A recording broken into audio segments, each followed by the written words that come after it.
कहते हैं कि मोहम्मद गज़नवी का दौर था और एक शख्स की तबीयत ख़राब हो गई। फिर वो तबीब के पास गया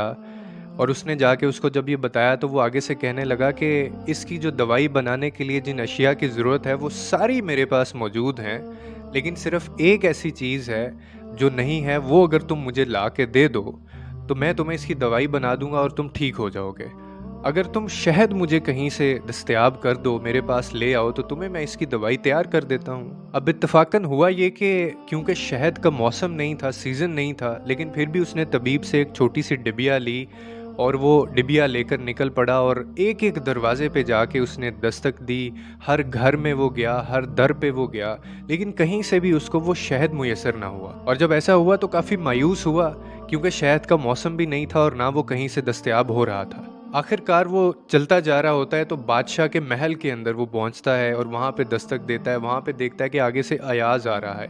और उसने जाके उसको जब ये मामला बताया कि मुझे इस डिबिया के अंदर थोड़ा सा शहद चाहिए। अब अयाज ने वो डिबिया ली और बादशाह के पास वो हाजिर हो गया और जाके उसको उसने सारा ये माजरा किस्सा सुनाया कि एक साइल आया है जिसे अपनी दवाई बनाने के लिए कुछ चीज़ें चाहिए, जिसमें से एक ये शहद है, तो क्या ये शहद हम उसको दे सकते हैं। और कहा कि ये डिबिया वो लेके आया है और वो कह रहा है कि मुझे इस डिबिया में थोड़ा सा शहद दे दीजिए। अब बादशाह आगे से मुस्कुराया और कहने लगा कि इस डिबिया को तुम साइड पे रखो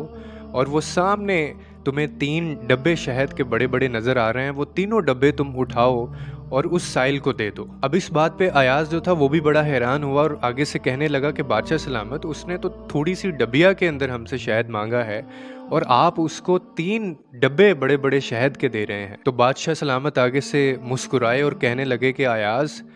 वो एक साइल है, वो एक मजदूर आदमी है, उसने मुझसे अपनी औकात के मुताबिक मांगा है। हम बादशाह हैं, हम उसको अपनी हैसियत के मुताबिक देंगे। अब यहाँ पे फिर